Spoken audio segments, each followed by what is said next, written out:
रमज़ान के अंदर ना जी राशन तकसीम किया जाता है तो वह वेख के ना तो बड़ा दुख भी होता है और दुख किस बात का होंदा है वह थोड़े नाल शेयर करना चाहना कि रमज़ानुल मुबारक के अंदर आटा दिता जाता है, चावल तकसीम किए जाते हैं या राशन तकसीम किया जाता है। उहदे नाल की होंदा है कि जिहड़े मजबूर लोग ने, किसी दी माँ है, किसी दी बेटी है, किसी दी भैन है, उन्होंने लैन के अंदर खिलार के कितार के अंदर खिलार के बकायदा तौर पर चौधरी साहब राशन तकसीम पे करते जे ते तस्वीरां बना रहे हैं, वीडियो बना रहे हैं अगले दी इज्जत का जनाजा कड्ढण वास्ते।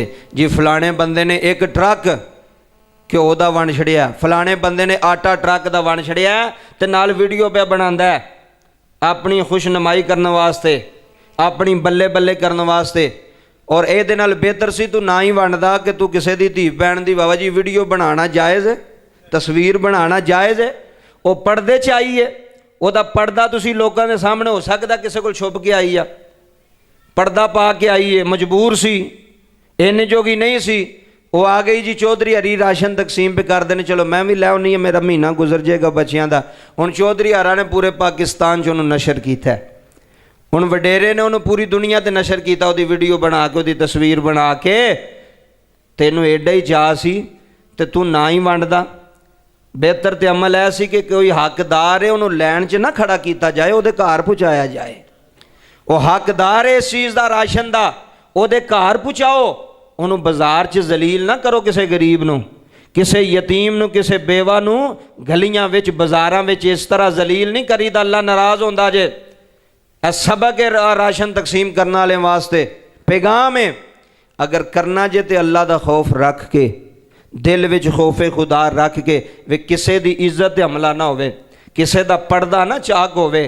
तेरा ते राशन तकसीम हो जाना, वो अपने पुत्रां नूं की जवाब देवेगी, वो अपने रिश्तेदारां नूं की मूँह विखाएगी। उन्हें कहना माँ तू उत्थे खलोती सै राशन लैन, तू आटा लैन वास्ते खलोती सै हैं। तो इस वास्ते किसी की इज्जत नूं खराब नहीं करना चाहिए। तू महीने का राशन देना है तो पूरी जिंदगी वास्ते तू वो वास्ते मेहने ते ताने बना छड़ने ने कि दुनिया उन्होंने ताने भी मारे। ऐ जी खलोती सी उत्थे आटा लैन, ऐ दी तस्वीर वेखी है नैट ते असां चढ़ी, ऐ सौदा भी लैंदी सी, राशन भी लैंदी सी। इस वास्ते ये कोई सखावत नहीं, ये दिखावा है, ये अपनी बल्ले बल्ले करने वास्ते हो रहा है कि साड़ी बल्ले बल्ले होवे, दिखावा होवे। हकदार दे घर तक पहुँचाना। हज़रत उमर फरूक अपने खुद कंधियां ते, अपने खुद कंधियां ते अमीरुल मोमिनीन बोरी आटे की चुक के ते अगलियां दे घर पे पहुँचाते हैं, कंधियां ते चुक के।